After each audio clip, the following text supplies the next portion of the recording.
Boa noite, vamos a mais uma aula de Teoria da Contabilidade. Hoje vocês estão comigo, professor Otacílio de Moraes Souza, ok? Então vamos lá dar sequência de conteúdos importantes para o exame de suficiência, tanto do técnico quanto do bacharel. Então, o primeiro ponto que a gente quer retomar, lembrar, né, e também está no slides, é a importância da contabilidade. Então, dentro da teoria da contabilidade, existe um aspecto que é entender para que as demonstrações contábeis, ou para quem as demonstrações contábeis servem. Quem são os usuários das demonstrações contábeis. Então, usuários têm os auditores, que podem ser internos, externos, e quando nós falamos externos, podem ser auditores contratados pela própria empresa, quanto auditores contratados por outras empresas que vêm a avaliar a demonstração de uma empresa terceira, ou seja, a empresa que está sendo auditada. Governo. O governo ele tem grande importância nas demonstrações contábeis, nos dados contábeis, porque o governo, através dos dados contábeis, ele pode mensurar como é que está a atividade econômica de determinado ramo. Então, através, por exemplo, ele consegue verificar os ramos da área petrolífera, o ramo da área de metalurgia, áreas de transformação, áreas de prestação de serviço.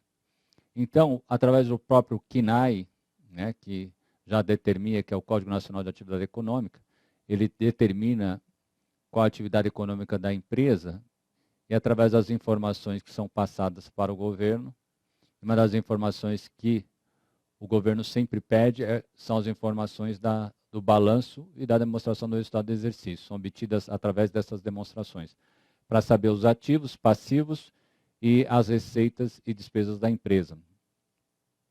Os investidores, eles podem precisar dessa informação, por quê? Para avaliar a empresa. Como é que essa empresa tem se desenvolvido no decorrer do tempo? Quais os resultados? Irei investir? Deixarei de investir?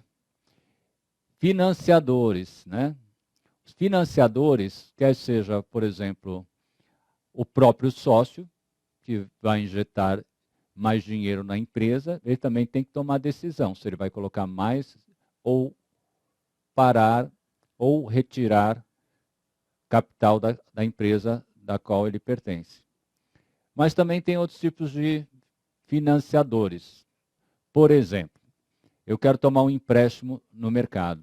Então, o banco irá me avaliar para saber se pode ser tomado esse empréstimo ou não. Ele vai avaliar através do quê? Através de diversos pontos, mas um dos pontos que as instituições financeiras irá avaliar a empresa é pelo balanço e a demonstração do resultado do exercício. Independente se ela é de micro, pequeno, médio ou grande porte. Né?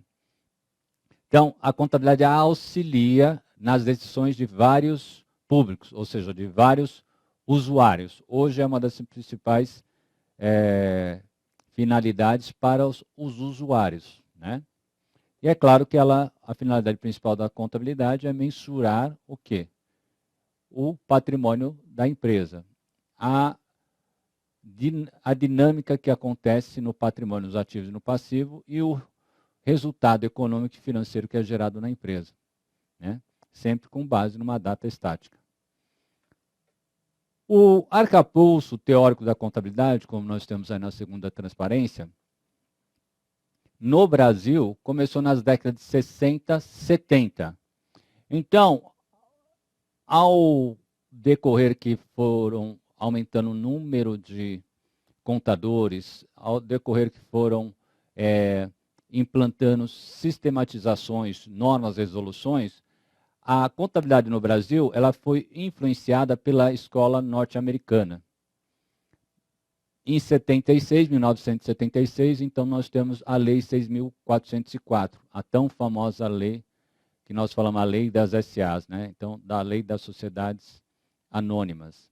E dentro da Lei das Sociedades anônimas, das sociedades anônimas, existem vários aspectos, né, sobre as SAs, e lá, nessa lei, também fala sobre as demonstrações obrigatórias das empresas, inclusive citando em alguns pontos da lei o que deve constar cada demonstração.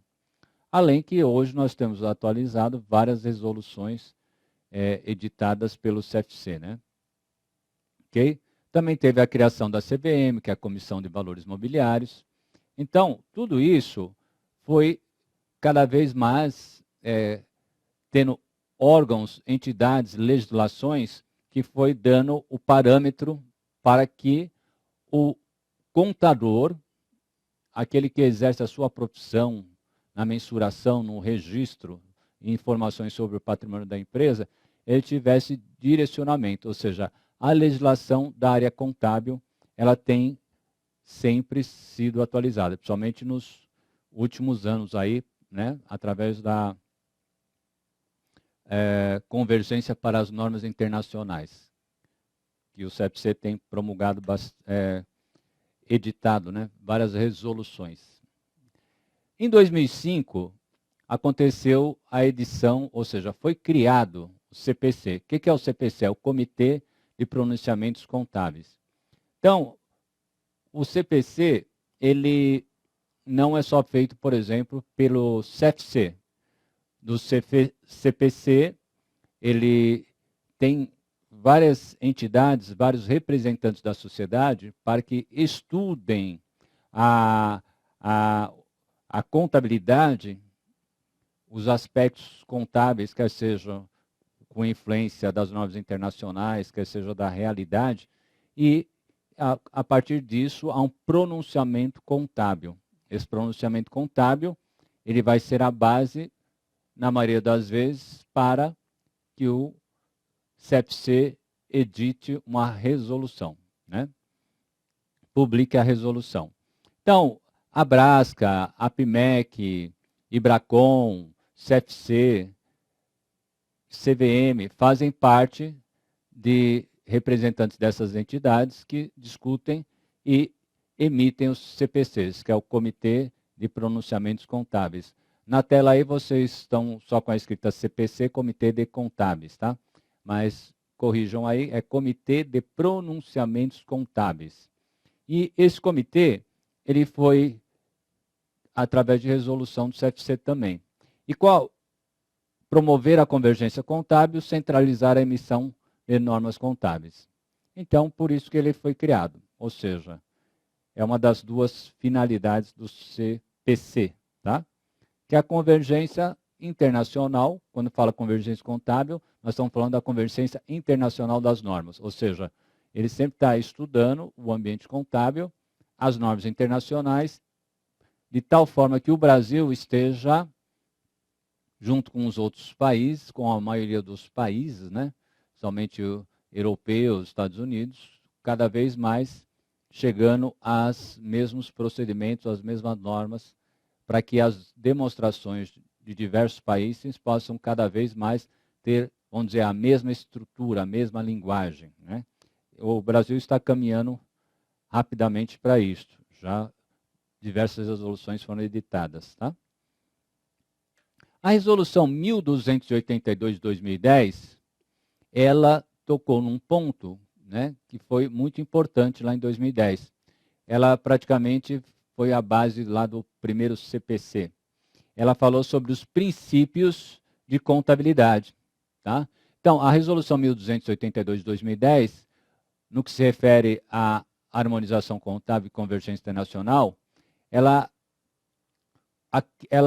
na redação dela, não fala mais de princípios aceitos de contabilidade. Então, ela trata agora de pressupostos contábeis, é mais a escrita. Então, o CPC assume na sua redação, olha, existem os pressupostos contábeis, ou seja, qual é a base contábil para que você possa fazer os registros, então, através dos pressupostos. E não mais princípios contábeis.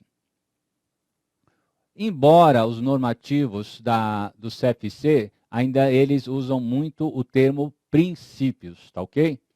Então, na resolução 1282, antes o que eram determinados princípios fundamentais de contabilidade, passou agora a falar princípios de contabilidade. Então, o pessoal, vamos dizer assim, que é mais um pouco de 5, 6 anos atrás, quando estudava, ou quando fazia os seus concursos, ou na literatura, sempre estava escrito lá, os princípios fundamentais de contabilidade são. Agora não se usa mais o termos fundamentais. Embora os princípios sejam fundamentais, a grafia ou o termo que se usa são os princípios contábeis. Entende-se, mesmo não usando na grafia fundamentais, que eles são fundamentais, né? Então, mas ele alterou, porque agora na resolução 750, atualizada pela 1282/2010, fala-se então de princípios de contabilidade, não princípios fundamentais de contabilidade, ok? E nesses princípios fundamentais ou princípios de contabilidade, ela vai citando alguns. Quais que ela cita? Fala sobre entidade, fala sobre valor histórico, então fala sobre a continuidade, fala sobre a prudência. Então, vamos pegar a resolução na sua escrita íntegra, ler e interpretar o texto. Então, essa resolução 1282 de 2010, ela não alterou o texto original que falava sobre a entidade lá no seu artigo 4. Então, na resolução 750 de 93, falava sobre o princípio da entidade. A 1282, que vem a atualizar parte dessa 750, seria a resolução atual, ela, no artigo 4º da 750, ela não alterou o texto. Então, o princípio da entidade continua ainda com a mesma definição, né, desde 93. Então, o princípio da entidade reconhece o patrimônio como objeto da contabilidade e afirma a sua autonomia patrimonial, a necessidade da diferenciação de um patrimônio particular no universo dos patrimônios existentes. Então, vamos lá. Diferenciação de um patrimônio particular no universo dos patrimônios existentes, independente de pertencer a uma pessoa, um conjunto de pessoas, uma sociedade, uma instituição de qualquer natureza ou finalidade, com ou sem fins lucrativos.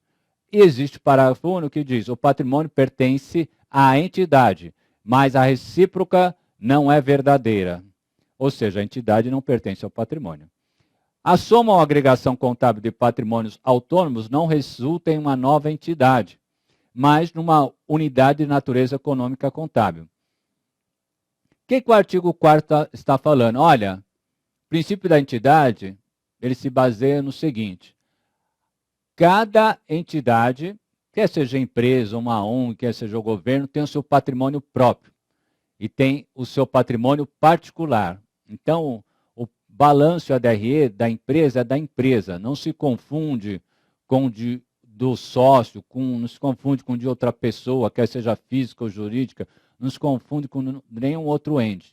O balanço, quando é levantado, ele é levantado para uma determinada entidade que tem o seu nome e o seu CNPJ, né? Então ela é uma pessoa à parte.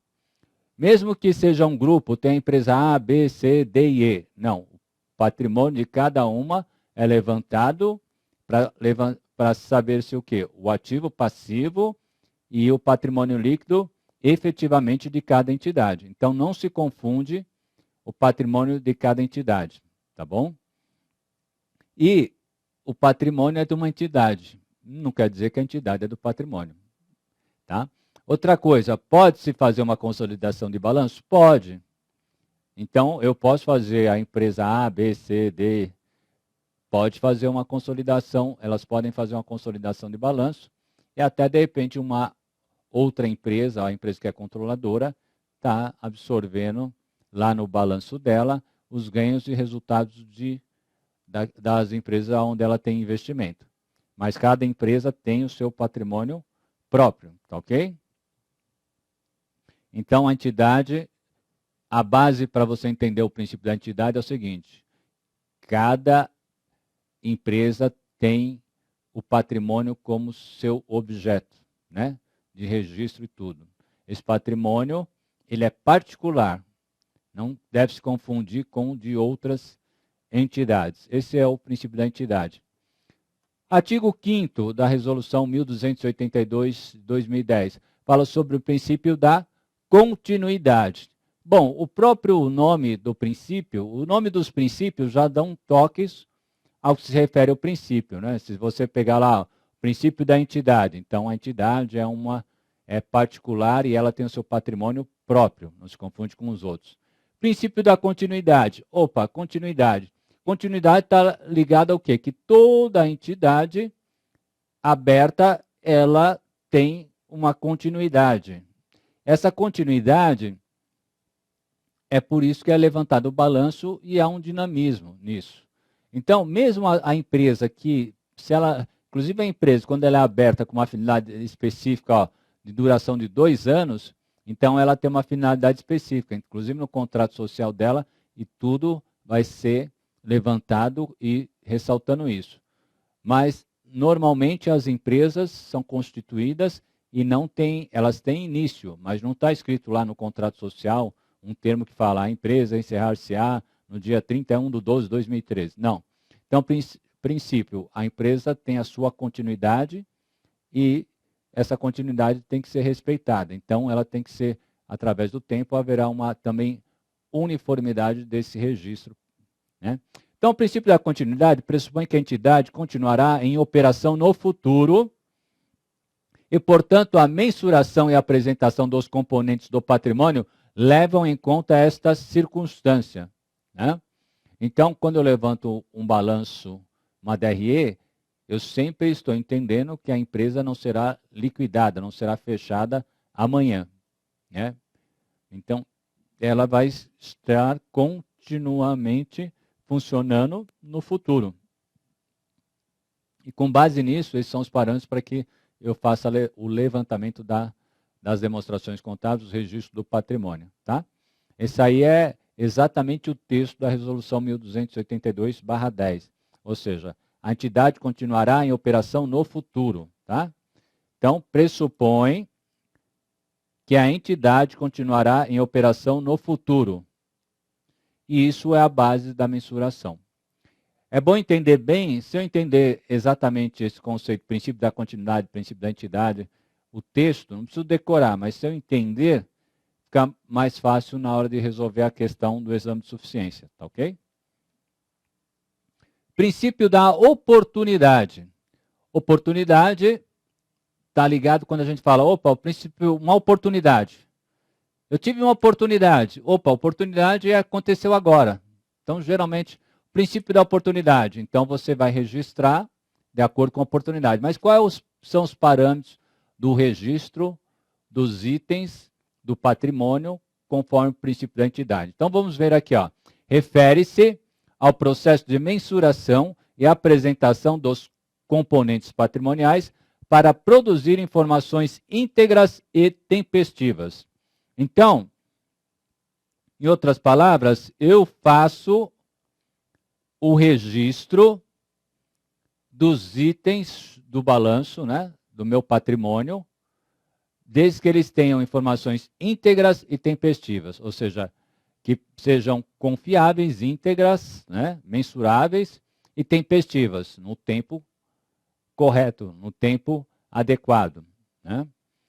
Parágrafo único. A falta de integridade, ou seja, se eu não tenho uma informação confiável, uma informação íntegra, uma informação que foi possível aquele valor a ser registrado ser mensurado, então, essa falta de integridade e tempestividade, ou seja, no tempo, né, que eu estou fazendo o registro desse item do ativo, desse valor, né, na produção e na divulgação da informação contábil, pode ocasionar a perda de sua relevância.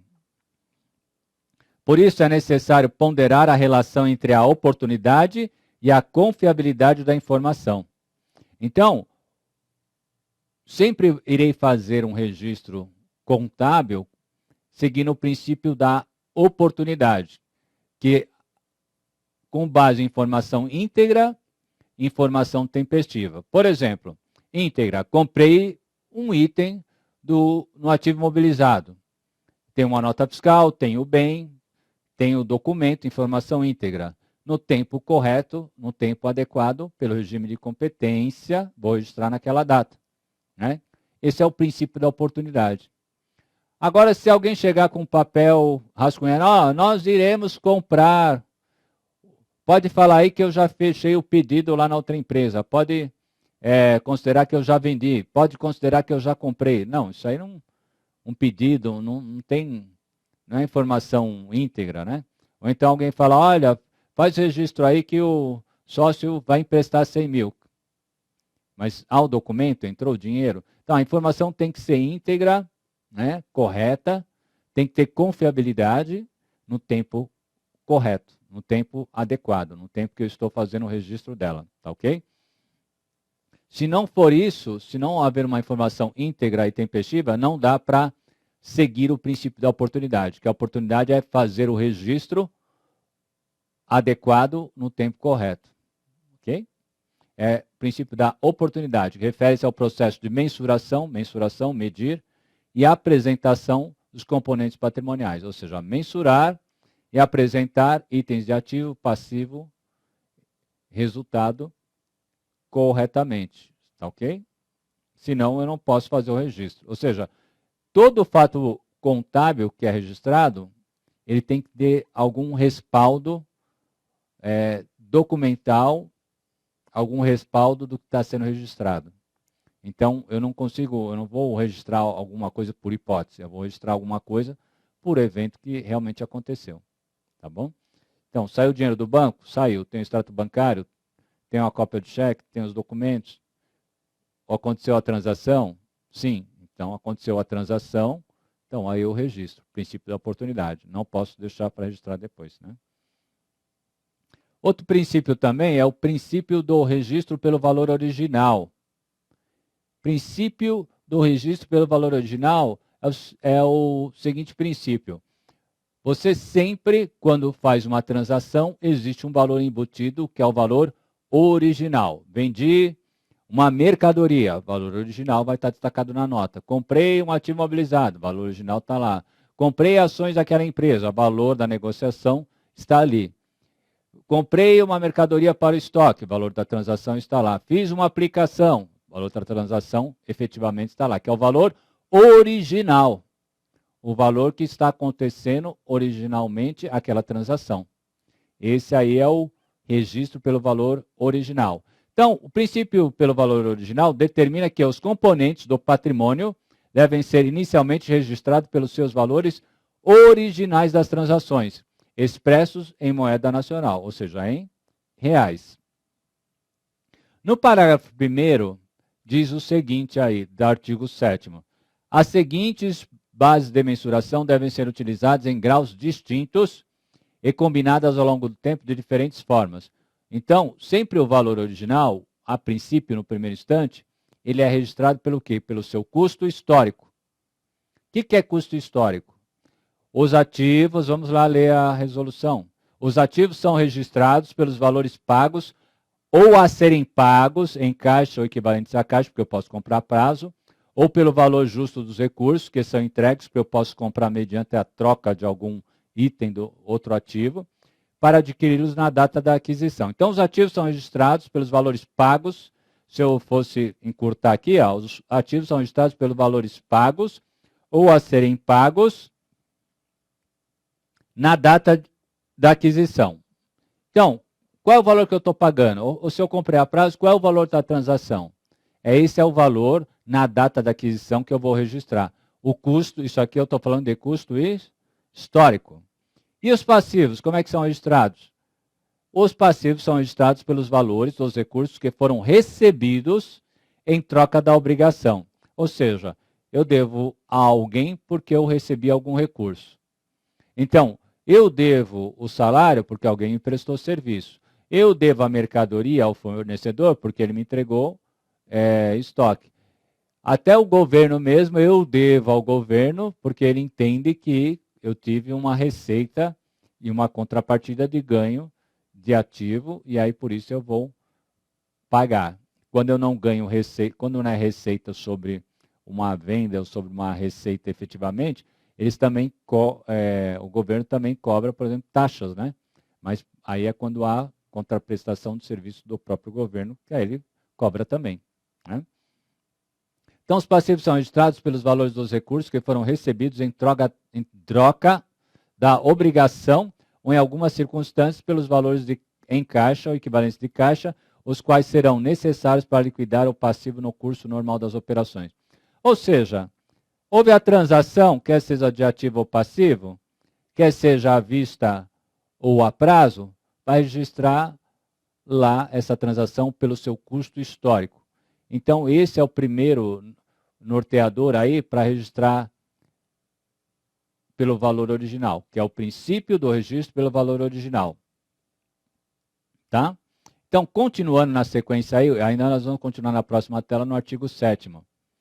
Ah, mas existe o custo histórico. Mas este custo histórico, então, ele nunca será mudado?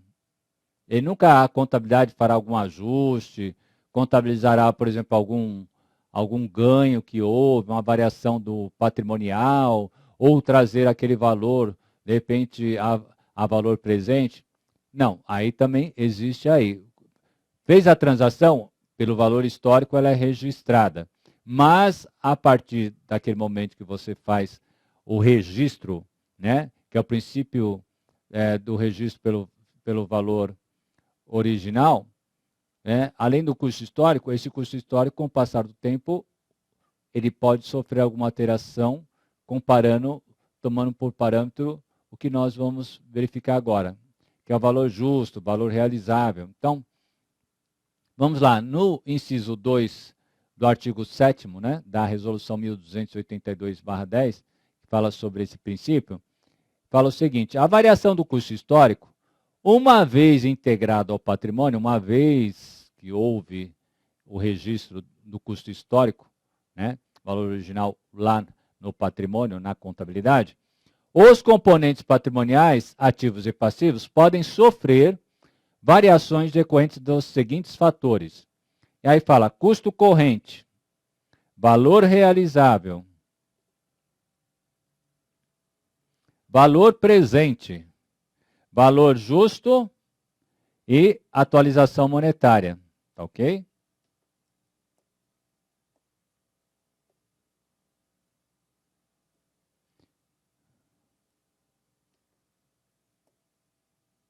Só apagar aqui um pedacinho aqui.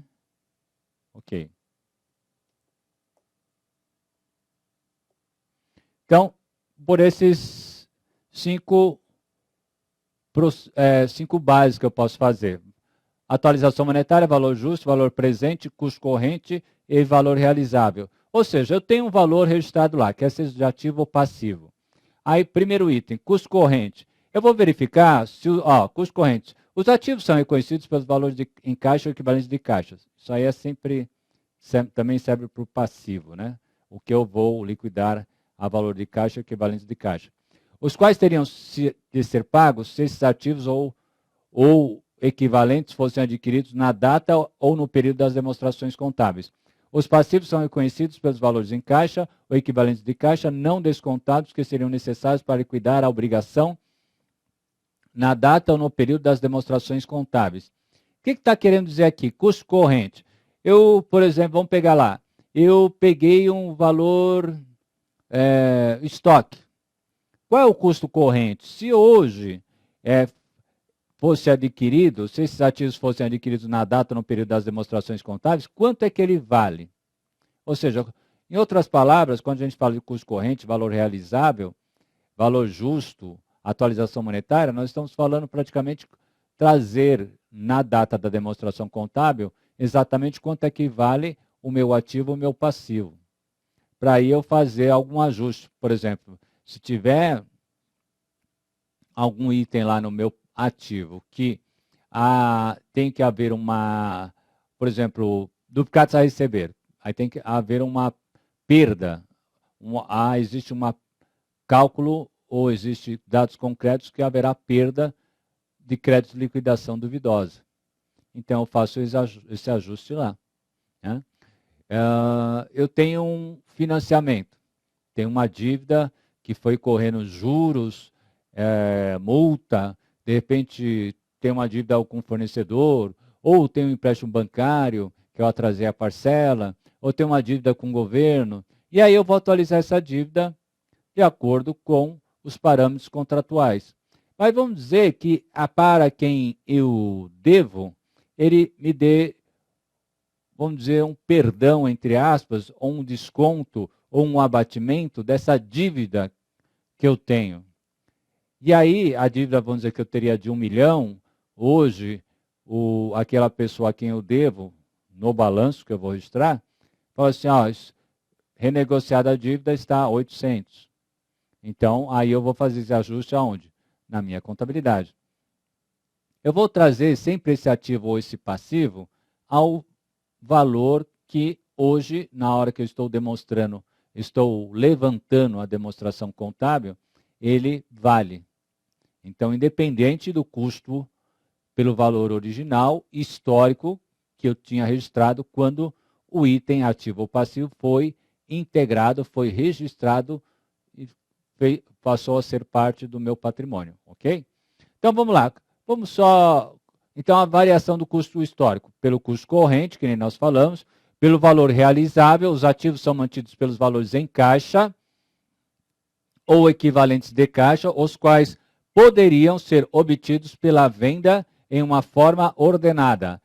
Os passivos são mantidos pelos valores em caixa ou equivalentes de caixa, não descontados. Está vendo que essa parte sempre se repete, independente se o custo é corrente ou valor realizável? Relendo novamente. Os passivos são mantidos pelos valores em caixa, equivalentes de caixa não descontados, que se espera seriam pagos para liquidar as correspondentes obrigações no curso normal das operações da entidade. Está vendo? Quanto é que vale agora o meu ativo? Né? Quanto é que ele é realizável? Qual que seria, ou talvez, o custo corrente? E a minha dívida também. Quanto é que seria a minha dívida hoje se eu fosse pagar? Valor presente. Os ativos são mantidos pelo valor presente. Então, foi registrado pelo valor original, pelo custo histórico, lá, no determinado, por exemplo, 31 de janeiro de 2012. Né? Mas você sempre tem que considerar o seguinte: os ativos são mantidos pelo valor presente, descontado o fluxo futuro de entrada líquida de caixa que se espera seja gerado pelo item no curso normal das operações da entidade. Os passivos são mantidos pelo valor presente, descontado do fluxo futuro e saída líquida de caixa que se espera seja necessária para liquidar o passivo no curso normal das operações da entidade. Então, por exemplo, eu contraí uma dívida, a minha tomada de empréstimo, 1 milhão. Os juros que eu irei pagar seria de 200 mil. Então, total do meu empréstimo, 1 milhão e 200. Mas eu não vou registrar só o valor de 1 milhão e 200 hoje, na data X, o que eu devo mais os juros. Eu vou trazer isso a valor presente, por exemplo, ajustando o meu passivo. Abrir uma conta lá, redutora no meu passivo, de juros a transcorrer. Né? Os juros que vai acontecer ainda, porque o juros só é devido com o passar do tempo. Mesmo sendo contratado, haverá uma conta redutora que só vai ser reconhecido esses juros em despesa no resultado à medida que for passando o tempo. Isso é um exemplo. Né? Mesma coisa, vendi uma mercadoria, nota fiscal total, vamos dizer lá, 500 mil. Só que eu vou ver essa venda, 450 mil, a venda efetiva. 50 mil são juros. Então, eu tenho que registrar os 500 mil, que é da venda. Desculpem. 500 mil da venda, né? Mas tenho que registrar também os 50 mil, reduzindo lá no ativo, que é os juros que eu vai ser transcorrido, né? Que vou ter direito a receber com o passar do tempo. Então, tanto é que eu reconheço no momento a receita de 450, os 50 mil que são juros que está embutido na nota, só vou reconhecer no resultado à medida que for passando o tempo que houve o financiamento dessa mercadoria. Porque se há juros na compra ou na venda, é porque houve uma compra a prazo. Ninguém vai comprar à vista e uma nota fiscal vai estar escrito lá, 500 mil total, juros 50, 450 valor da mercadoria. E aí eu estou pagando à vista. Não existe essa hipótese, né? Senão você pagaria só os 450. Valor justo é o valor pelo qual um ativo pode ser trocado ou passivo liquidado entre partes conhecedoras dispostas a isso em uma transação sem favorecimentos. Então, um ativo ou um passivo, ele pode, através de uma transação, também ser colocado. Então, por exemplo, eu devo algum item, né, um passivo, um fornecedor, por exemplo. E aí eu posso liquidar essa dívida ou com ativo mesmo, que é dinheiro ou bancos, ou posso liquidar também com título, posso liquidar com a mercadoria, posso liquidar com um bem imobilizado. Mas sempre há valor, qualquer ativo ou passivo que sejam liquidados, né, e façam parte de uma transação, eles sempre têm que estar nessa transação registrados, estarem pelo valor justo, estarem representando o valor justo. Então, por exemplo, a empresa ela tem um item que vale 100 mil, tem uma dívida de 100 mil. Ok, 100 mil com 100 mil. Agora, se a dívida é de 100 mil, aí aquele item que eu tenho 100 mil, eu dar por 50 mil. Né? Então, eu não posso registrar, abaixar o valor desse item como se ele valesse menos. Ah, vou fazer um ajuste falando que esse item vale 50 mil. Não, esse item vale 100 mil, o valor justo dele é 100 mil. E se eu fizer essa transação e aceitar que esteja pagando uma coisa que eu devo por 100 mil com 50 mil, significa o quê? Significa que eu estou tendo uma perda, né, na contabilidade. Né? Então, o valor justo sempre tem que estar registrado, tanto o ativo quanto o passivo. Atualização monetária é comum, sim, que muitas dívidas sejam atualizadas monetariamente. Por exemplo, se eu faço uma compra em dólar, haverá atualização monetária. Né? Pelo quê? Pela conversão do dólar. Se eu tomo um financiamento que ele tem base juros, né? Haverá essa correção de juros. Mas, por exemplo, tenho uma dívida com o governo. Também, com o passar do tempo, se essa dívida for negociada, também haverá uma atualização monetária. Então, a atualização monetária, ela sempre é a questão do poder aquisitivo, né? Moeda nacional. Hoje, no Brasil, não existe a questão de ajustar os itens do balanço pela alteração do poder aquisitivo, fazer uma atualização monetária. Então, as variações de inflação e tudo são pequenas. Então, praticamente, em termos de inflação, não há ajuste no balanço que a gente possa falar referente à atualização ou correção monetária. Tá? Então, esse item que é o princípio do registro pelo valor original, geralmente, resumindo, um ativo ou um passivo sempre será registrado pelo seu valor original, geralmente custo histórico. A partir do momento que, pelo custo histórico, que é o valor original da transação, houve o registro tanto desse ativo, desse passivo, dessa transação, do fato administrativo, pode haver alterações ou ajustes do custo histórico, né? Ou do valor original. E aí, como é que esse valor original ele é corrigido? Considerando os itens custo corrente, valor justo, atualização monetária, né? Valor realizável, valor presente. São os itens que estão aí. Tá ok? Então, esses são parâmetros que estão ligados ao quê? Ao princípio do registro do valor original. E pode cair uma questão de exame de suficiência que vai tratar alguma coisa, por exemplo, vai falar sobre citar algum evento que houve um registro pelo custo histórico e falar assim, olha, esse fato está ligado a que tipo de princípio? Aí vai falar o princípio da entidade? Você vai falar, não. Um princípio da... vamos falar um que a gente já falou, da continuidade? Não. Tá? Vai estar ligado ao registro pelo valor original. Ok? Então vamos lá, o próximo princípio, que é o princípio da competência.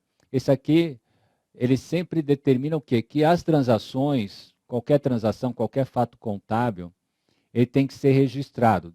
É claro, desde que ele seja mensurável, desde que ele seja no tempo exato, presente da demonstração, no momento, inclusive, ele tem que ser registrado. Sempre pelo regime de caixa, o princípio da competência, ou seja,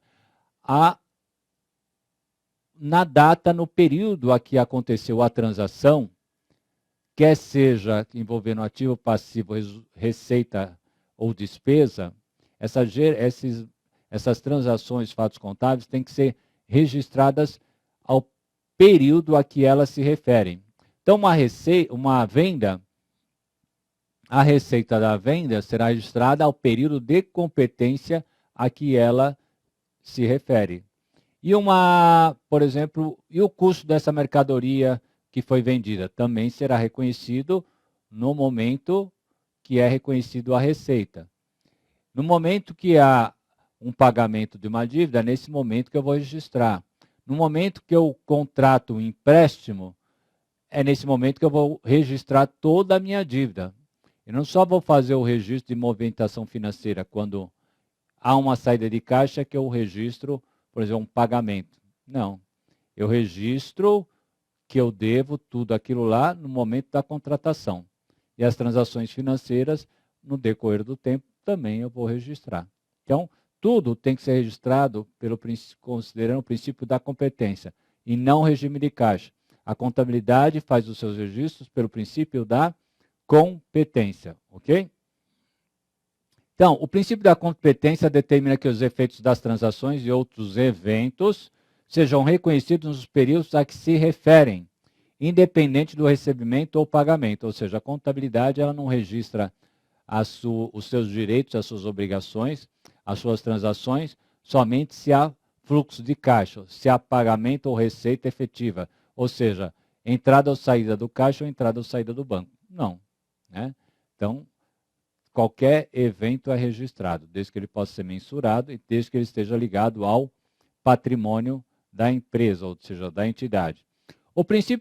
Parágrafo único. O princípio da competência pressupõe a simultaneidade da confrontação de receitas e despesas correlatas.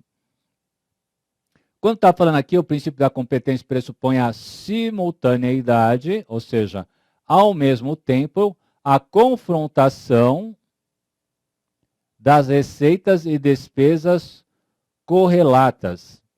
O que significa aí? Confrontação das receitas e despesas correlatas?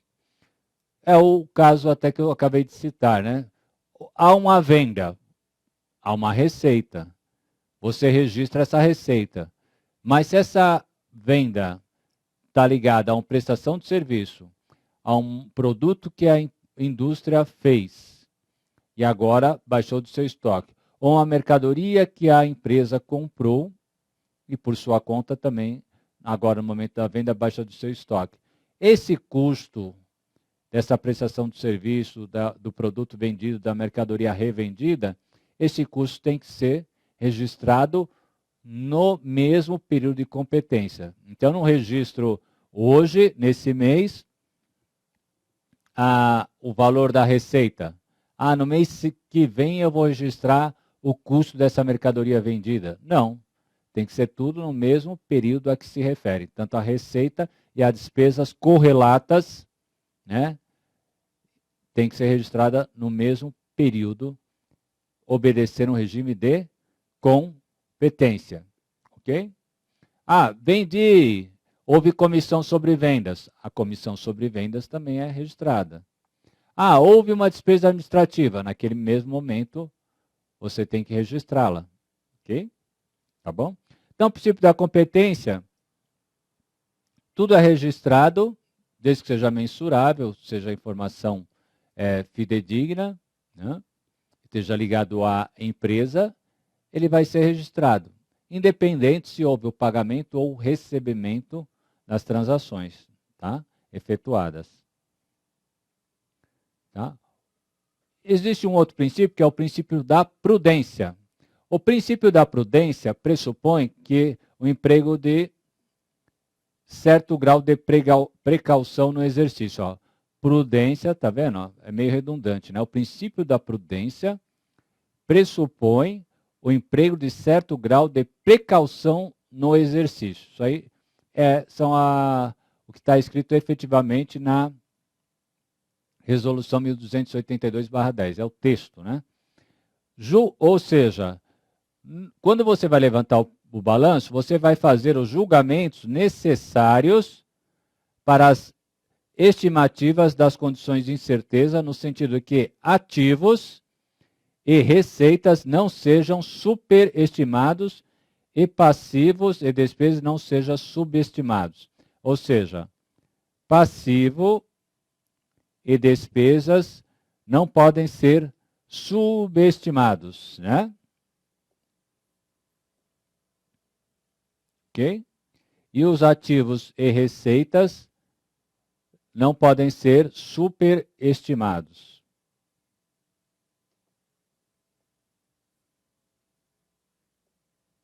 Ok? Então, ó, os ativos e as receitas não podem ser superestimados e os passivos e despesas não sejam subestimados. Então, o princípio da prudência, ele segue o seguinte: analise, quando você for fechar o seu balanço, existe algum ativo, algum bem direito que o valor está acima do que deveria ser registrado? Então, o teu estoque está valendo lá 1 milhão, né? E você está registrando ele por quê? Por 1,5 milhão? Se você pegar o valor justo, ou o custo corrente, os parâmetros, ou de quanto que ele seria vendido hoje, aquele estoque, ele está valendo menos do que o valor, inclusive, original que você pagou, então você vai ter que fazer o ajuste na contabilidade, né? Ah, o direito que eu tenho a receber lá, a conta a receber, a dos duplicados a receber, está um valor lá de 500 mil. Mas ali vão ter, de repente, empresas que eu tenho a receber que elas já foram à falência, não tem condições nenhuma de pagar. A outra está me devendo há mais de 1 ano e está em cobrança administrativa e judicial e já está bem claro que ela não irá efetuar o pagamento. Então, esses itens ou qualquer outro item, né? De repente eu fiz uma aplicação financeira de 100 mil reais. Só que hoje, eu vou pegar lá o extrato, o meu investimento que eu estou aplicando, pode ser num fundo ou qualquer outro tipo de aplicação, lá está falando que essa aplicação financeira não teve rendimento, mas sim uma perda. Então, essa aplicação financeira que eu fiz no mercado, que era de 100 mil, agora está valendo 95 mil reais. Eu não vou deixar lá no meu ativo registrado só os 100 mil. Eu tenho que fazer o ajuste, diminuindo o meu ativo 5 mil. A mesma coisa no passivo. De repente eu tenho um passivo, eu tomei um empréstimo a 600 mil reais. E esse valor original é o que eu deixo lá. Eu nunca faço atualização monetária, os juros que ele está me cobrando eu também não coloco. Não, meu passivo, na data do fechamento do balanço, qualquer item do meu passivo tem que estar registrado a valor de agora. Ou seja, não pode estar subestimado. E nem meu ativo pode estar superestimado. Esse é o princípio da prudência. Tem como mensurar que o seu ativo está superestimado? Faz a correção. Tem como mensurar que o seu passivo está subestimado? Faz a correção também. Tá? Esse é o princípio da prudência. Ou seja, atribui maior contabilidade ao processo de mensuração e apresentação dos componentes patrimoniais. Ou seja, eu vou registrar minha contabilidade se houver algum problema, né? Se aquele item não estiver sendo avaliado apresentado adequadamente. Esse é o princípio da prudência, tá? Sempre ativos e receitas não podem estar superestimados e os passivos de despesas não podem estar subestimados, tá ok? Ou seja, prudência, precaução no exercício, precaução no levantamento das demonstrações. Nós vamos fazer o seguinte, agora são 8:55, nós vamos fazer, agora com base nessa essa teoria que nós passamos para vocês, vamos fazer um intervalo aí de uns 7 minutos, mais ou menos, e aí nós voltamos na segunda parte, com base nessa teoria que nós lemos, que nós interpretamos, que nós refletimos sobre ela, nós vamos, com base nela, né, resolver algumas questões do exame de suficiência. Hoje nós vamos pegar as questões do primeiro exame de suficiência de 2011, para vocês verem que essa base teórica é muito importante. Então, até daqui a pouco, a gente já continua. Okay? Vamos lá? Vamos resolver algumas questões do exame de suficiência. Então, a questão número 34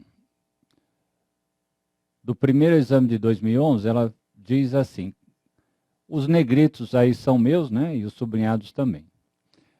Classifique os métodos de avaliação do ativo a seguir enumerados como valor de entrada ou saída, custo histórico, valor de liquidação, valor realizável líquido e custo corrente de reposição. Em outras palavras, quando eu estou avaliando o ativo, olha aqui, ó. A pergunta diz, classifique os métodos de avaliação do ativo. Tá?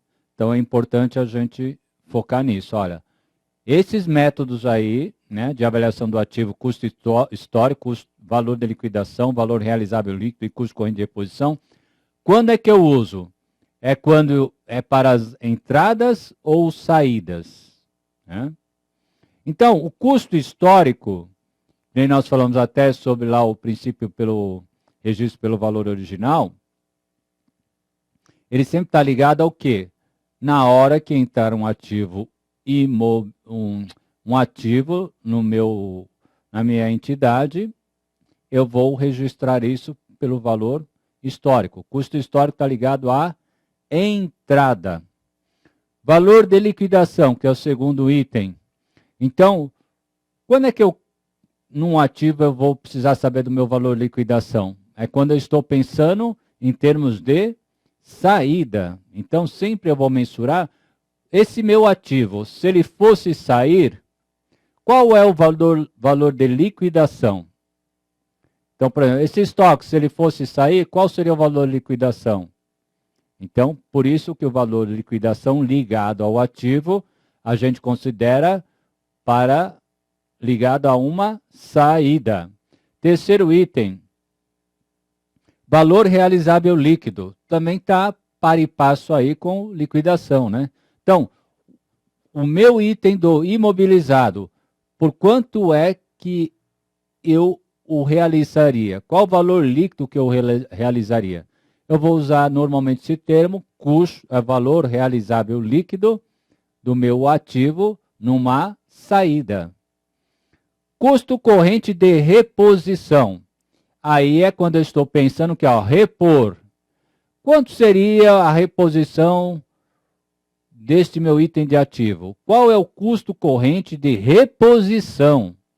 Quando eu falo em reposição, estou falando em entrada, não estou falando em saída. Eu não vou repor saindo. Qual é o meu custo corrente de reposição? Então, o termo custo histórico está ligado à entrada, valor de liquidação ligado à saída, valor realizável líquido ligado à saída, valor do custo corrente de reposição ligado à entrada.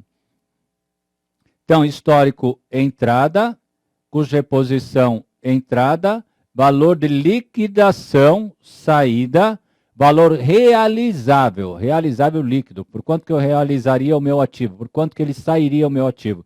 Então, é saída. Então, se a gente pegar aí, a resposta, a alternativa correta é a letra B. Veja bem que essa questão, ela é não só do conhecimento da teoria, mas ela também você tem que ter calma em interpretar o texto. Porque quando você fala valor de entrada ou saída, você pode começar, mas o valor de liquidação não pode ser também na entrada. Não. Pensa, interpreta bem, interpreta cada item que está falando aí, no caso aí, cada método que ele usaram esses termos, né? Custo histórico, valor de liquidação, valor reserva líquido, custo corrente de reposição, e que quer saber? Atrelar isso à entrada ou saída. Então, é a sequência que estava aí. Então, a sequência correta é a letra B, tá bom? A questão número 35 do primeiro exame de 2011. Presume-se que a entidade não tem a intenção nem a necessidade de entrar em liquidação, nem reduzir materialmente a sua escala das suas operações. Se tal intenção ou necessidade existir, as demonstrações contábeis têm que ser preparadas numa base diferente. Nesse caso, tal base deverá ser divulgada. Tá? Então, a empresa ela não tem intenção de se liquidar nem de reduzir-se materialmente. Tanto a escala de operações e nem o seu patrimônio. Né? A gente pode tomar já interpretando. Se tal intenção, por exemplo, se essa continuidade, né, for deixar de existir, se houver uma intenção ou a necessidade disso existir, ou seja, de haver liquidação de parte ou todo dessa entidade, nesse caso tem que ser divulgado através das demonstrações contábeis. Isso aí pressupõe o quê? Isso aí tem por base o princípio da continuidade. Porque o princípio da continuidade, o texto ele está ligado ao princípio da continuidade. Que a empresa ela tem a sua continuidade e por isso ela faz os seus registros contábeis baseando-se nisso, que haverá continuação dela. Porque se ela realmente fosse fechar as portas, então seu estoque, e não fosse mais vender o seu estoque, quanto é que valeria o seu estoque? Zero, né? Então, tudo esse princípio da continuidade, ele é muito importante, né, levar em conta quando é feito o levantamento das demonstrações contábeis, tá? Essa descrição que está aí não tem nada a ver com o princípio da oportunidade, da prudência ou da relevância, tá? Tá bom? Que a relevância é se há aspectos relevantes ou não. Primeiro que não existe, tá? Outra coisa, não existe o princípio da relevância. Então, os pressupostos básicos, princípios contábeis, né? Não existe o princípio contábil da relevância. A relevância sempre quer dizer o quê? Se o item ou o fato é importante. Se ele é importante, mas não que existe um princípio da relevância. Ou seja, tudo que é relevante será registrado, considerado no princípio da competência, no princípio da oportunidade, no princípio da continuidade, mas a relevância não existe esse princípio, né, através de resoluções, tá, ok? Questão número 36. Em relação ao passivo, julgue os itens abaixo e, em seguida, assinale a opção correta. Então, julgar os itens abaixo, ou seja, leia e julgue, veja se está correto, se é verdadeiro, se é falso, se a frase está correta ou incorreta. Então, julgar os itens abaixo. Em relação ao passivo. Então, ó, em relação ao passivo, julgue os itens abaixo e assinale a opção correta. Então, a opção correta vai falar se o item 1, 2, 3 estão certos, o item 1 e 2 só estão certos, só o 2 ou 3 estão corretos, ou se só o 3 está correto, né? Então, está correto, qual é o item? Tudo bem, a gente já sabe que é a letra A, né? Como é uma questão de um exame. Mas vamos ler o texto e vamos ver se está correto mesmo. Passivo pode decorrer de obrigações formais ou legalmente exigíveis? Sim. Um passivo, ele pode decorrer ou ele pode ser registrado pela entidade através de uma obrigação formal que ela fez ou legalmente exigível. por exemplo, uma obrigação legalmente exigível. A empresa não fez, mas é legalmente exigível. Um tributo, né? A empresa fez lá o imposto, fez algum... Não, o tributo é imposto. É legalmente exigível para quem? Para o governo. Obrigação formal. Passivo pode decorrer de uma obrigação formal? Sim. Tomei empréstimo, devo, tenho um contrato, uma obrigação formal. Então, o item 1 está correto. Não tem nenhuma inverdade aí, nada incorreto. Item 2. Existem obrigações que atendem ao conceito de passivo? Bom, meio redundante, né? Obrigações que atendem ao conceito de passivo. Mas vamos lá, vírgula. Mas não são reconhecidas. Então, existem obrigações que não são reconhecidas por não ser possível mensurá-las de forma confiável? Sim, a empresa pode ter obrigações, só que ela não consegue chegar ao valor em reais, mensurar esta obrigação. Por exemplo, um empregado colocou a empresa numa ação judicial. Só que essa ação judicial está sendo discutida. Já está em primeira instância, segunda instância, a empresa até já assume que provavelmente vai perder esta ação. Mas não consegue se mensurar. O valor não é tão alto, mas ela não consegue mensurar efetivamente ainda qual o valor dessa ação. Então, não há o registro, né? Então, se não tem como mensurar a obrigação, mesmo ela existindo, não tem como registrar. Então, uma das coisas sempre só é registrado que pode ser mensurado, pode ser quantificado na contabilidade, tá?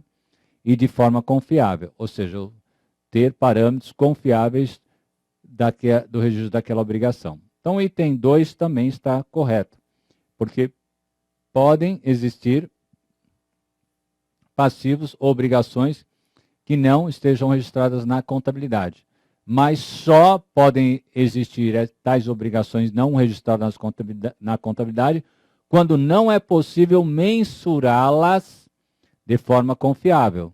Então, qualquer obrigação que a empresa pode mensurar, chegar ao valor de forma confiável, então ela é obrigatoriamente, né, tem que se fazer esse registro. Então, obrigatoriamente tem que fazer o registro contábil dessa obrigação. A extinção de um passivo pode ocorrer mediante a prestação de serviços? A extinção de um passivo pode ocorrer mediante a prestação de serviço? Olha, está falando o seguinte, eu posso pagar, liquidar um passivo, uma obrigação, mediante uma prestação de serviço? Pode. A empresa pode estar devendo qualquer tipo de obrigação, né? Não estou falando qualquer tipo, por exemplo, um tributo, mas qualquer tipo fornecedor. Pode um fornecedor, uma mão de obra que foi prestada para ela. Então, vários tipos de obrigações, ou seja, a extinção de um passivo, não está falando de qualquer passivo, né? Então, a extinção de uma obrigação, eu posso prestar serviço e, através do meu serviço, o valor do meu serviço, eu liquidar a dívida que eu tenho com outra entidade, né? É claro que sempre a outra entidade também terá que aceitar. Mas é possível? Sim, é possível. Então, a alternativa A, que é 1, 2 e 3, estão certas essas afirmativas, tá? Então, na questão 36, a alternativa A é a questão correta. A respeito dos princípios de contabilidade, julgue os itens abaixo e, em seguida, assinale a opção correta. Então, percebam que sempre quando fala julgue os itens abaixo, a questão está querendo geralmente dizer o seguinte, ó, veja se está correto ou incorreto, se é verdadeiro ou falso, né? A observância dos princípios de contabilidade é obrigatória no exercício da profissão? Sim, todo contador tem que observar os princípios de contabilidade. E ela constitui condição de legitimidade das normas brasileiras de contabilidade? Sim. Os princípios de contabilidade são a base, dão legitimidade as normas brasileiras de contabilidade, as NBCs, as resoluções. Então, as resoluções sempre estão em conformidade com os princípios de contabilidade. Então, aqui está correto.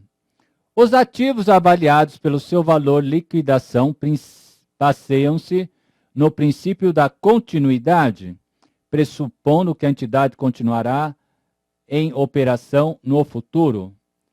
Olha, você não faz uma avaliação, os ativos avaliados pelo seu valor de liquidação, ele não se baseia o quê? No princípio da continuidade. Você não faz a avaliação tanto do seu ativo quanto do seu passivo pelo valor de liquidação só ou baseado no princípio da continuidade. Você vai lá com o princípio da competência, você pode também considerar o princípio do valor original, considerando aqueles aspectos lá, valor justo, custo corrente, atualização monetária, valor de liquidação, né? Valor de realização. Então, né? E com base nisso aí, sim, mas não é o princípio da continuidade que é a base da avaliação de um ativo pelo seu valor de liquidação, ok? Então aqui seria o item 2 é incorreto. A falta de integridade e tempestividade, qual é o que fala sobre integridade e tempestividade na produção? Então a falta de integridade e tempestividade, desculpe, na produção e na divulgação da informação contábil pode ocasionar a perda de sua relevância? Sim. Então, se o item não é íntegro, se ele não está no tempo correto, então ele não pode ser considerado como relevante, né? Por isso é necessário ponderar a relação entre a oportunidade e a confiabilidade da informação. Vamos pegar aqui o princípio, voltando aqui às telas, o princípio da oportunidade. O princípio da oportunidade, lembra quando eu estava falando, eu até grifei, as informações têm que ser íntegras e tempestivas. Então, a mensuração e a apresentação dos componentes patrimoniais devem produzir informações íntegras e tempestivas, ou seja, ao tempo oportuno, no período oportuno, considerando sempre informações ou formas de mensuração íntegras e tempestivas, tá? Senão, não posso avaliar ter como valor de... Não posso divulgar as informações, tá ok? Ou seja, se não há integridade nas informações, se não há tempestividade, perde-se o valor da relevância desse item, que você, porventura, queira registrar ou queira ajustar. Porque você só pode registrar se o item puder ser mensurado de forma íntegra e no tempo correto, né? Então, aí não vai atender o princípio da oportunidade, né? Então, olha, por isso é necessário ponderar entre a relação de oportunidade e a oportunidade e confiabilidade da informação. Oportunidade está ligado a tempestividade, né? E integridade, ou seja, tem informação confiável.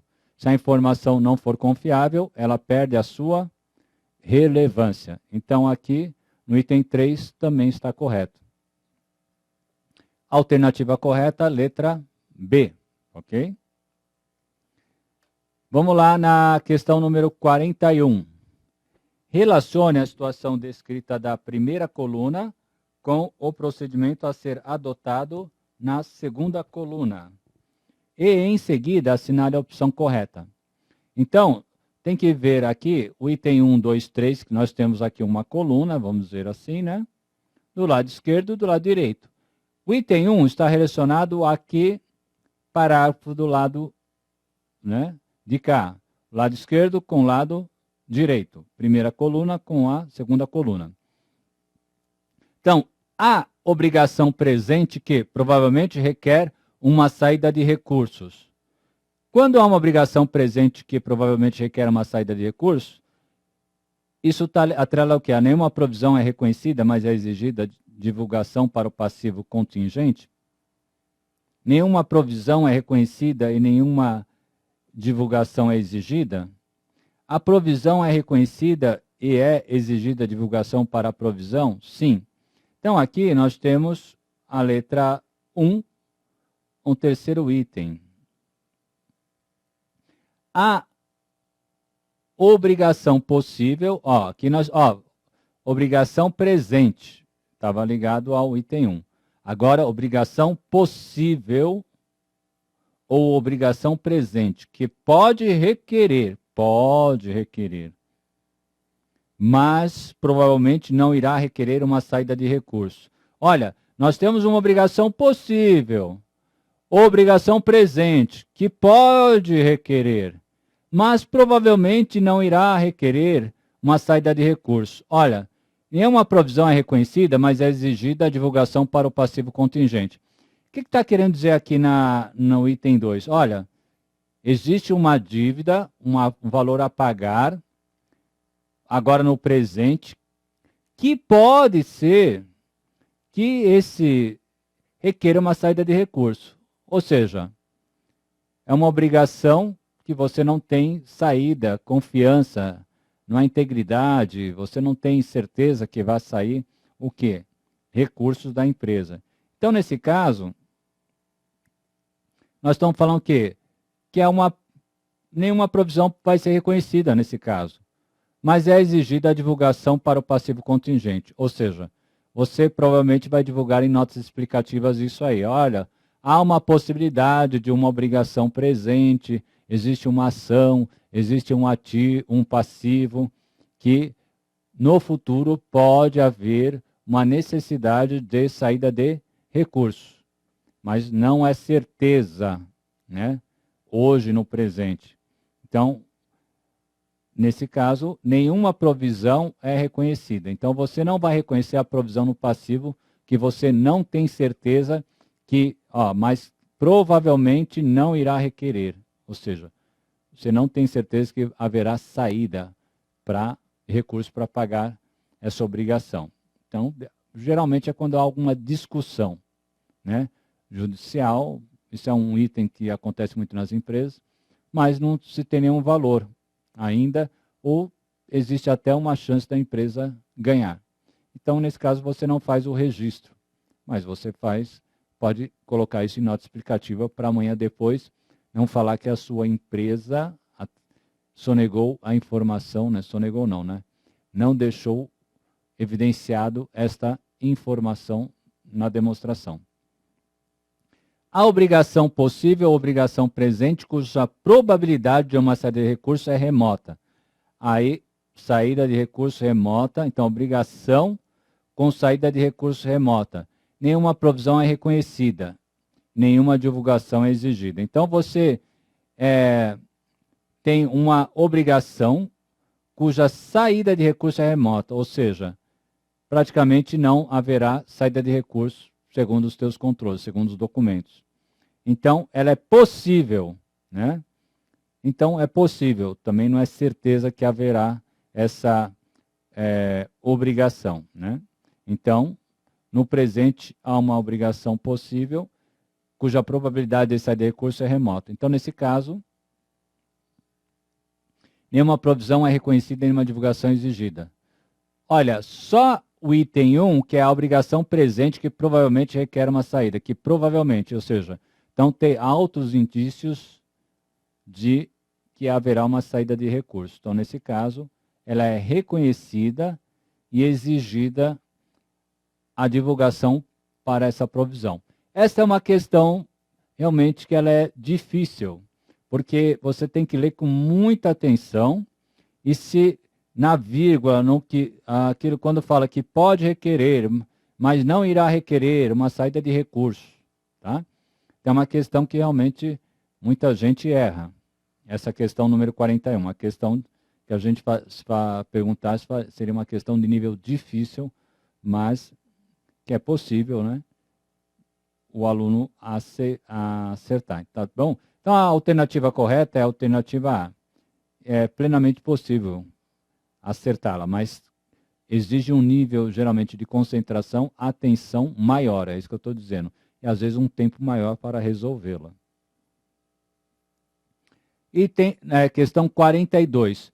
A estrutura conceitual para a elaboração e apresentação das demonstrações contábeis estabelece os conceitos que fundamentam a preparação e a apresentação de demonstrações contábeis destinadas aos usuários externos. Ou seja, resumindo, existe uma estrutura, existem resoluções, normas que fundamentam como o contador tem que preparar e apresentar as demonstrações para usuários externos. Com base nessa informação, julgue os itens a seguir como verdadeiros ou falsos e em seguida assinale a opção correta. Então, nós temos que saber de cada frase aqui se ela está verdadeira, se ela é verdadeira ou falsa. Estão fora do alcance da estrutura conceitual informações necessárias elaboradas para fins exclusivamente fiscais? Olha, a demonstração contábil, ela apresenta a posição que a empresa tem, do que ela tem direito ou o que ela tem de obrigação referente aos tributos. Então, tudo que é tributo você vai registrar e vai estar lá. Qual é o imposto sobre os impostos sobre vendas, ou os impostos sobre um imóvel, ou o imposto sobre uma taxa, por exemplo, sobre uma prestação de serviço da prefeitura. Haverá lá no passivo um imposto a pagar, quer seja IRPJ e imposto de renda na fonte, COFINS, PIS, ISS. Se você tem um valor de imposto a recuperar, de repente, não deu a pagar, tem a recuperar, você tem registrado no seu ativo também. Mas, o que está escrito aqui? Estão fora do alcance da estrutura conceitual informações financeiras elaboradas para fins exclusivamente fiscais. Essa é a finalidade da contabilidade? Elaborar informações com finalidade exclusivamente fiscal? Não. Então, as normas contábeis, as resoluções, os CPCs que são editados, eles não são editados pensando na área fiscal. Eles são editados no princípio que a contabilidade vai registrar as movimentações dos itens patrimoniais de cada entidade. E dentre essas movimentações existem também as questões de impostos. Mas está fora do alcance da estrutura conceitual as informações financeiras. Então, por quê? A contabilidade ela não faz parte do alcance dela querer registrar todas as informações exclusivamente para fins fiscais. Porque o fisco ele pede diversas informações detalhadas que, na maioria das vezes, elas não estão aonde? No balanço. Então, por exemplo, ele pode pedir, por exemplo, CPF, nome do dono da empresa, quantas entradas, quantas saídas, alguns detalhes, processos fiscais, fazer qual é o cálculo do imposto. Essa informação ela não está dentro da estrutura conceitual. Por isso que a afirmativa primeira ela é verdadeira, porque está fora do alcance da estrutura conceitual. Nós estamos falando de estrutura conceitual o quê? Da elaboração das demonstrações contábeis. Está fora do alcance as informações exclusivamente fiscais. Então, realmente está fora. Se for exclusivamente fiscais, esquece. Tá? Uma qualidade essencial das informações apresentadas nas demonstrações contábeis é que elas sejam prontamente entendidas pelos usuários. Por esta razão, informações sobre assuntos complexos devem ser excluídas por serem de difícil entendimento para usuários que não conheçam as particularidades do negócio. Olha, está afirmando aqui o seguinte, olha, Se tiver alguma informação que qualquer usuário aí não consiga entender, não coloca nas demonstrações contábeis. Você vai excluir essa informação. E toda informação deve ser de fácil entendimento. Qualquer demonstração contábil, qualquer um tem que entender. Qualquer usuário, quer seja um banco, quer seja eu, que não sou, não falando eu, a pessoa, ou aquela pessoa que não entende de contabilidade, então vai lá e tem que entender. Não, isso é uma inverdade. As demonstrações contábeis só são entendidas por usuários que entendem sobre demonstração contábil. Não precisa ser contador, porque ela é elaborada para os usuários externos. Mas aquele a quem elas chegam, ele tem que ter noções de contabilidade. Então, o administrador, o analista do banco, a seguradora, o meu fornecedor, aqueles que trabalharem, que receberem as informações, o balanço da minha empresa, eles têm que ter condições de entender sobre a estrutura do ativo, passivo, patrimônio líquido, senão ele não vai entender o que é uma DRE, é apresentar uma demonstração do fluxo de caixa, uma nota explicativa. Então, tem que entender a estrutura, né, para poder interpretar. Então, a qualidade, e não é uma qualidade essencial, né, que as informações sejam apresentadas de forma que todos entendam. Então, por aqui já está errado, né? Que todos os usuários entendam também está errado. Que seja de fácil, né, entendimento, ou seja, que eu vou excluir se tiver alguma coisa difícil, também está errado. Então, a alternativa segunda aí na sequência, ela é falsa. Vamos lá. Regime de competência e continuidade são apresentados na estrutura conceitual para a elaboração e apresentação das demonstrações contábeis como pressupostos básicos. Olha, foi o início da nossa aula, né? Quais são os pressupostos básicos? Princípio da entidade, princípio da competência, princípio da continuidade, princípio da prudência, princípio como tomando por base como valor original, né? Então, esses princípios, que são os pressupostos básicos, nós falamos que agora o CPC, que é o Comitê de Pronunciamentos Contábeis, usa esse termo, os pressupostos básicos, né, da contabilidade são esses. Eles, sim, são sempre tomados para o quê? Para elaborar-se as demonstrações contábeis. Então, não só os dois, não só o regime de competência e continuidade. Aqui não está falando que somente os registros, não, está falando regime de competência e continuidade são apresentados? Sim. Na estrutura conceitual? Ok. Tá? Então, aqui é verdadeiro. Então, a sequência aí, V, F, V. E último parágrafo, compreensibilidade, relevância, confiabilidade e comparabilidade são apresentadas na estrutura conceitual para elaboração e apresentação das demonstrações contábeis como pressupostos básicos. Opa! Nós estamos falando aqui de pressupostos básicos.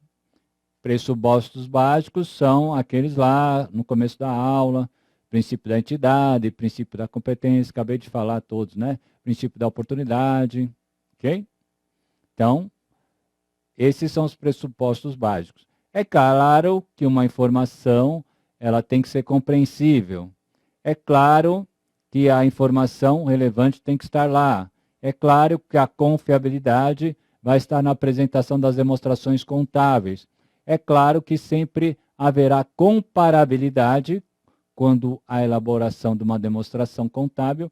Esses 4 itens existem, mas o que nós falamos aqui é que não são os pressupostos básicos, não são a base, né, que dá base para os conceitos, né, que são empregados na elaboração das demonstrações contábeis, tá ok? Então, a sequência correta aí é a letra C. Verdadeiro, falso, verdadeiro, falso. Ok? Então, aí, nós temos a sequência, ó, verdadeiro, falso, verdadeiro, falso. Vamos lá a mais uma questão. Essa questão é a questão número 35 do exame de suficiência. Eu acho que é a nossa última questão aí da noite, se eu não me engano. A questão número 35 do primeiro exame de suficiência de 2012. Aproveitando o desconto fornecido para pagamento antecipado do imposto cota única, uma sociedade empresária efetuou em janeiro de 2012 o pagamento de PVA, incidente sobre os veículos de sua propriedade relativa ao ano de 2012. Os veículos são utilizados para entregas das mercadorias vendidas aos clientes. O registro do imposto foi efetuado a débito de conta de despesa, a parcela relativa ao mês de janeiro, e a débito de conta de ativo, o montante aos demais meses. De acordo com a Resolução 750 de 93, o princípio que justifica o registro descrito de apenas uma parcela do valor pago em conta de despesa é o princípio da competência. Por que é o princípio da competência? Veja bem, olha, a empresa ela deve um imposto. Qual é esse imposto? IPVA. O IPVA é um imposto que se refere, como até está descrito aqui, ó, referente ao ano de 2012. Está escrito, ó, referente a um veículo da sua propriedade relativa ao ano de 2012. Então, a despesa do IPVA não é uma despesa, mesmo que ela seja paga à vista em janeiro de 2012, como diz aqui a questão, ela não é uma despesa referente somente ao mês de janeiro de 2012. Sim, houve o desembolso financeiro do caixa do banco para liquidação total da dívida. Isso aí vai ser registrado. Saiu do caixa e houve um pagamento de IPVA.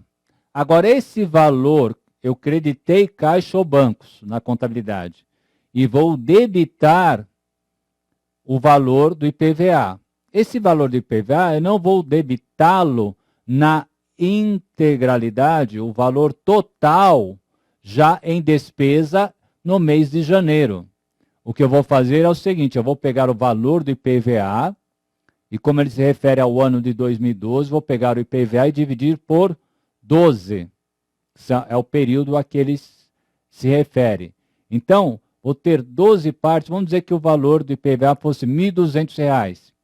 Então, correspondente a cada mês, proporcionalmente, eu teria R$ 100 em janeiro de despesa, R$ 100 em fevereiro, R$ 100 em março, até chegar a dezembro. Ou seja, a cada mês, a minha despesa, proporcionalmente, que eu paguei, se refere a R$ 100, se eu paguei um valor de 1.200 referente ao IPVA. Então, eu só posso apropriar o valor para o resultado, o valor da minha despesa, à medida que for incorrendo o tempo. Então, quando eu tenho uma despesa antecipada, paga antecipadamente, eu sempre irei fazer o registro. Eu vou pegar aqui e vou usar o quadro. Ó. Eu vou fazer esse registro e vou deixar lá uma conta de despesas pagas antecipadamente, ou despesas do exercício seguinte. Então, olha lá, despesas, vamos pegar outro pincel aqui.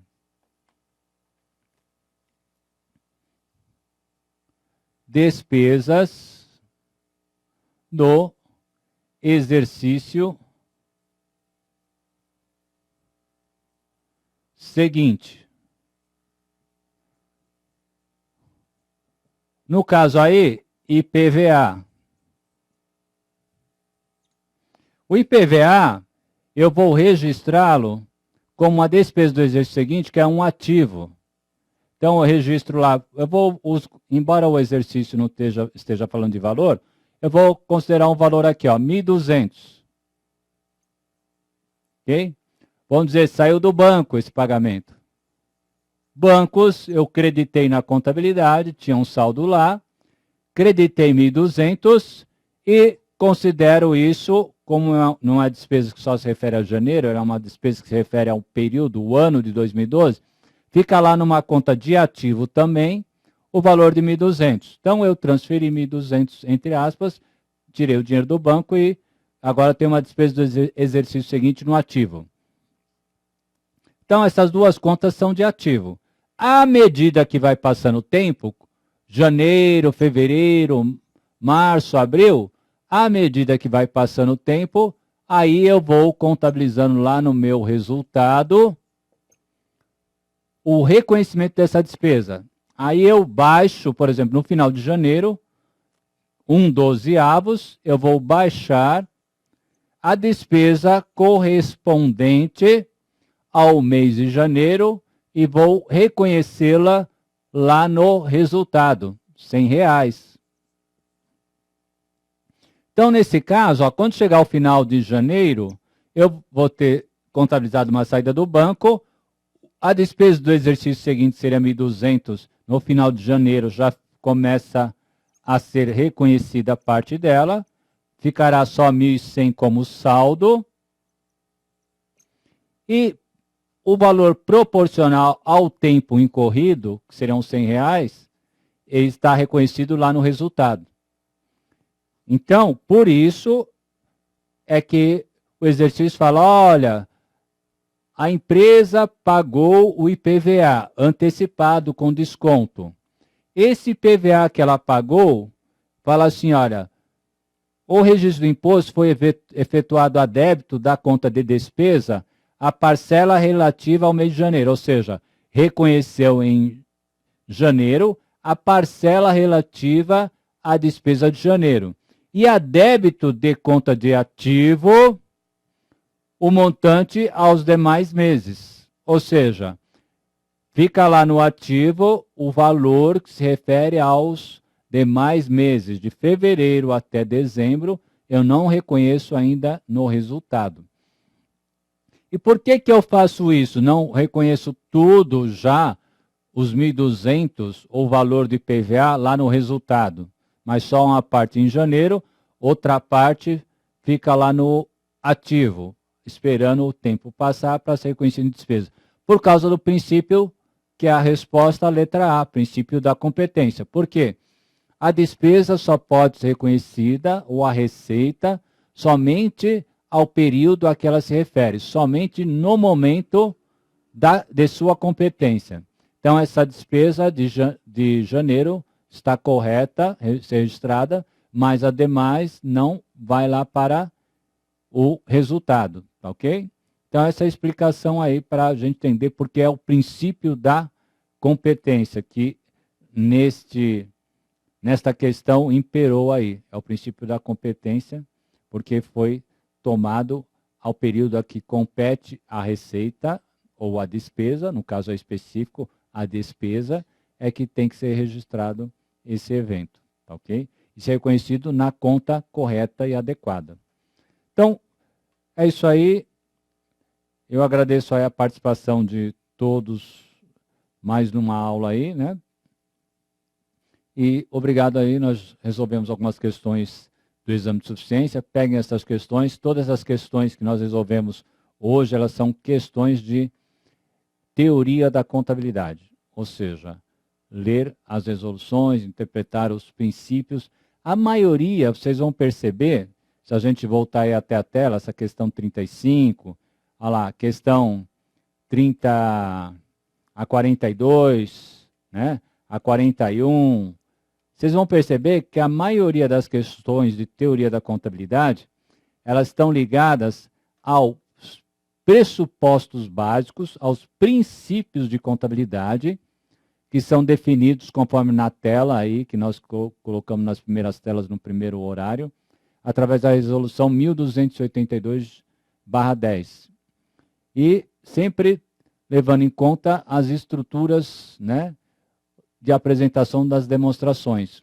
Então, quais as formas que eu mensuro o ativo, quais as formas que eu mensuro o passivo, quando é que eu reconheço as receitas, as despesas, estão ligados a esses princípios e, né, a legislação contábil. Se eu entender isso, vai ficar mais fácil de eu acertar essas questões. Pelo que eu tenho estudado aí os 3 exames de suficiência, tanto do técnico quanto do contábil, as questões que envolvem geralmente 50 questões, por volta de 5 questões, 10%, às vezes até 6 questões, estão ligadas à teoria da contabilidade. Tá? Então, é uma matéria importante aí você estar estudando. Os princípios de contabilidade, né, que o CPC chama de pressupostos básicos, e olhando essas questões aí e entendendo como resolvê-las, tá ok? Muito obrigado pela participação de vocês, uma boa noite, um bom final de semana, sempre cada dia estudando um pouquinho mais, para atingirmos aí a meta, né, de passar no exame de suficiência que acontecerá em setembro. Obrigado pela oportunidade de estar com vocês. Boa noite.